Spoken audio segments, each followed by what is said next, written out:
Hello there guys and welcome, it is Niran here and today it is time for me to bring you yet another episode of Leicester City Career Mode here on Season 2 on FIFA 16. Now today, fixture congestion is the order of the day. We've got 3 Barclays Premier League games. I realise I promised you a second leg against Bayern Munich last time. We'll get onto that a little bit later on because EA are performing at their full capacity when it comes to BS in today's episode. Nevertheless, we have got 3 games today against Everton, against Premier League leaders Arsenal, so that's going to be a very big game, and then the final game of the episode is against Sunderland. In the background you can see the top scorers list in the Barclays Premier League, and Jamie Vardy is actually joint top on 11 at the moment. Riyad Mahrez is also in there in 19th on 7 goals, and Mbolo would be on there because he scored 6 goals, which is equal to some of the other people on that list, but unfortunately he doesn't show up in the top 25. Hopefully he can get into the top 25 today. Onto the assists, and Ben Yedder as well is joint second for us at the moment. Jamie Vardy as well, they're down in 10th, but he's actually joint 6th basically there with 5 assists. Just thought I'd show you some stats from the season so far because I realise I haven't really shown you that many, especially in terms of goals and assists at this point in the season, quite late towards the end of the season. And Herman there as well, down towards the bottom of the top 25. He's on the top. He makes it into the list there with 5 assists, I think it was.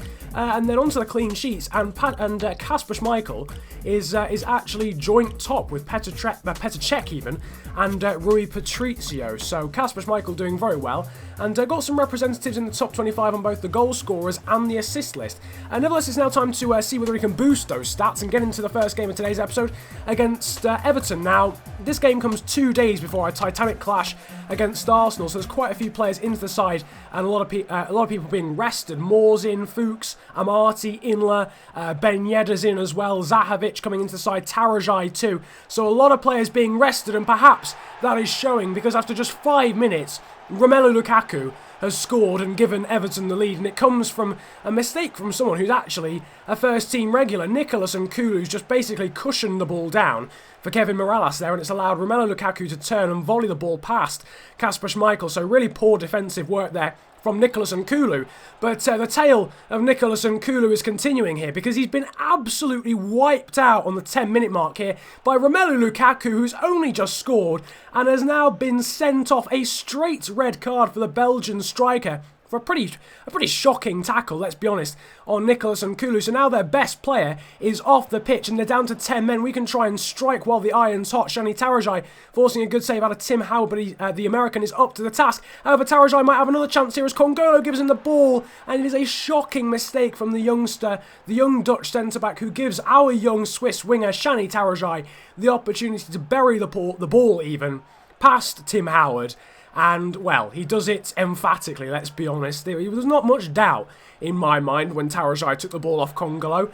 So after 25 minutes, we are now level. But Everton's still going forward despite being down to 10 men. Kasper Schmeichel pulling off a very good one-handed save there after the strike from Seamus Coleman. But Zahovic has now found Riyad Mahrez in acres of space, but he's hit the side netting. And the Algerian should be doing much better there. I know he was on his weak foot, but he should be doing better. Mirallas, though, swinging a ball into the box. It's come off the head of Liam Moore, and it's hit the base of the post. For some reason, Kasper Schmeichel just not moving for it. We get away with one there. Luka Zahovic, though, now forcing a save out of Tim Howard, but the American once again is up to the task. We could be behind, thanks to that Liam Moore potential own goal. Thankfully, we're not, but a ball has been punched away here by Howard from the corner. It's fallen to Bruno Perez. We know he has fantastic long shots, and that one was going straight in the top corner. Another corner, though, coming in. We're piling on the pressure. Howard saving from Zahovic's header, and Fuchs can only find the side netting from the follow-up, and we're trying to win this game. Everton are down to 10 men. Riyad Mahrez with a lovely through ball to Mbolo, who's only just come onto the pitch, and he blasts the ball past Tim Howard, and finally we take the lead. We have the numerical advantage.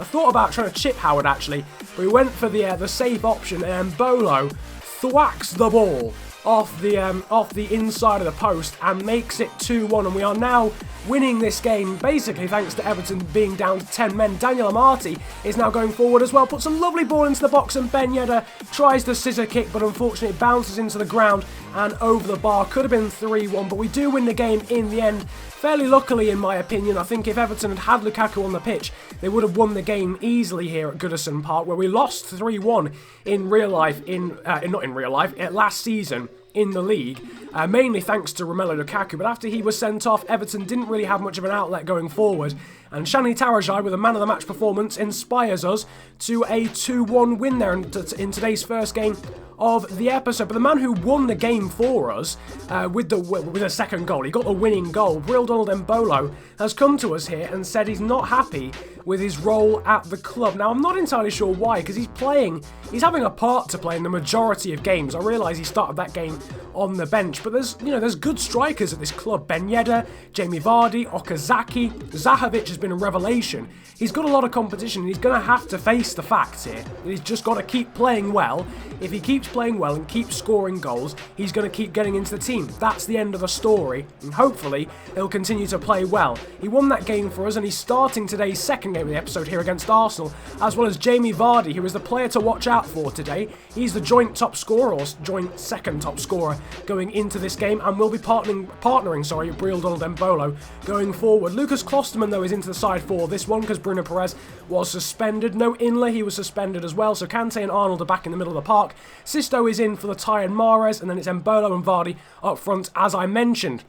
Now, there's a man on the floor here, but Jeffrey Schlupp is playing on, and he's found Jamie Vardy. It's a great save from Petr Cech, and almost as quickly as Everton took the lead against us, suddenly we're in the lead here in this extremely important game against Arsenal. Jeffrey Schlupp, I think it's Patrick Herman who's down. He plays a lovely through ball to Jamie Vardy. It's saved by Petr Cech, but not really dealt with by the Arsenal goalkeeper. It's into a really dangerous position, and then Bolo is there to just tuck the ball home and get his 8th goal of the season. 2 goals in 2 games now for him, after he came off the bench against Everton and won us the game. And Jeffrey Schlupp firing in a half volley there. Good save from Petr Cech, and Jamie Vardy was offside from the rebound from another corner, still in the first half. Arsenal really not offering too much. Sisto there trying a curler, but it's a great one-handed save there from Petr Cech, certainly keeping them in this game at the moment. Into the 37th minute, Leroy Sané has gone past Jeffrey Schlupp far too easily. Klosterman tries to get there but can't, and it's a good save in the end from Kasper Schmeichel. Just 2 minutes later, Mbolo has been brought down horribly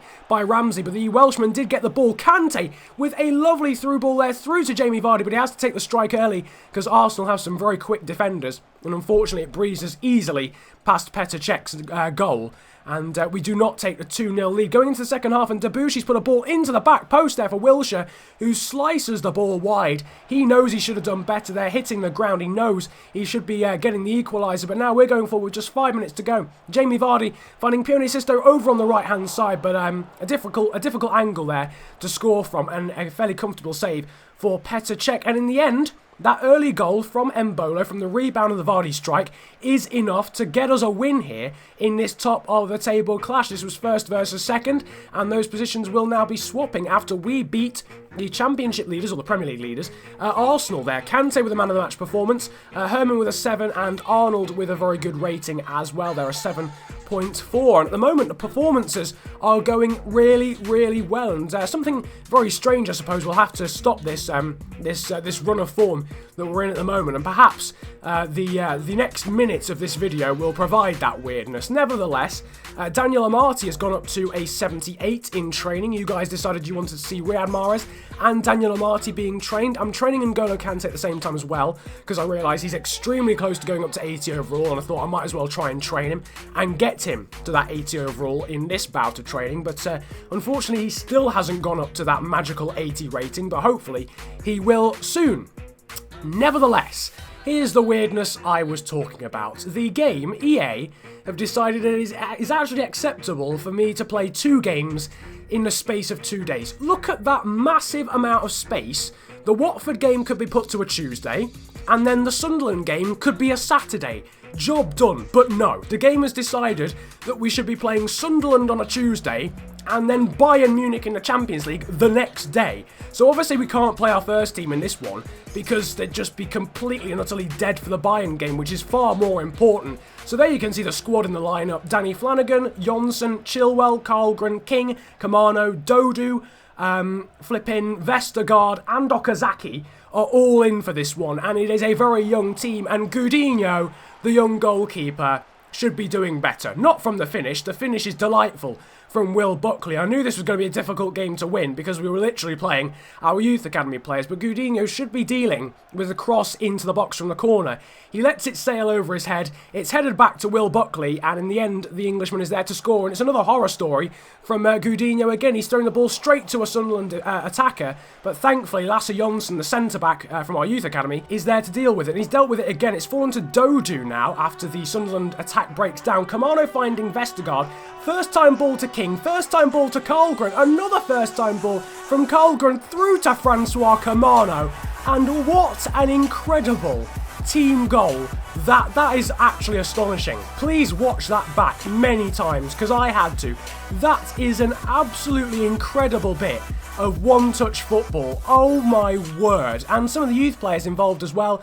Dodo involved in that move, King instrumental, Jonsson won the ball back in the first place, and a lovely through ball from Karlgren to find Kamano, and Karlgren's playing through Andy King now, who's brought down by Patrick Van Arnholt, and somehow that has not been given as a penalty. Sunderland going forward again with Will Buckley again. Lovely one-handed save there from Coutinho, and again, what a save that was from the follow-up.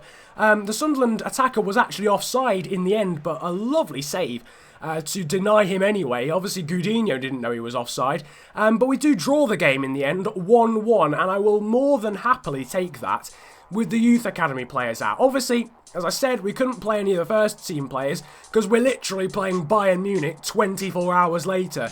So all the youngsters were in for that game, and they performed magnificently. Actually, Okazaki was the most senior player, and he was probably the worst player on the pitch, it has to be said. So, a bit disappointing that Okazaki had a bad game, but Ben Chilwell was fantastic. Marcus Karlgren was fantastic again. Lasse Jonsson, the centre-back, was solid as well from the get-go. And Joe Dodu and Andy King were pretty good as well. Nevertheless, here is how today has affected the Barclays Premier League table. Obviously, all three of these games were in the Premier League this episode. So we've played one game more than Arsenal, and we're 2 points clear of them after that fairly disappointing draw against Sunderland when you look at it on paper, but under the circumstances, a very good result for the youth academy players, to be fair, to be honest, because it was basically the youth academy plus King and Okazaki for that game. Liam Moore at the back as well, but even so, he's our fourth choice centre back, in fact. So yeah, a very young side, very inexperienced side, but still getting a very good result in the league. We are 2 points clear of Arsenal, but they've got a game in hand, so if they win that game, they obviously go 1 point above us, and it's looking a bit like a two-horse race. United very much on the outskirts, they're very much the outsider for the league at the moment, but it's basically looking as if it's going to be between ourselves, and Arsenal as well. Nevertheless, after a very strange episode, we'll be playing Bayern Munich opening up tomorrow, the next episode, and that will be 24 hours after. That will be 24 hours after the final game of today's episode. What on earth? I mean, I don't know what EA had for breakfast this morning, but it's not sat well with the stomach, whatever it was. Anyway, we'll have our full complement team because we rested everyone for that Sunderland game, so that's a good positive point. Nevertheless, I hope you have enjoyed today's episode of Leicester City Career Mode. Feel free to hit the likes button if you did enjoy, and subscribe if you're new around here as well. Comment about enjoying the video if you enjoyed it that much. And yeah, it's been a pleasure ranting at you guys today. Have a good day, enjoy yourselves, and goodbye. No, that's not me. Act like a waste man, that's not me.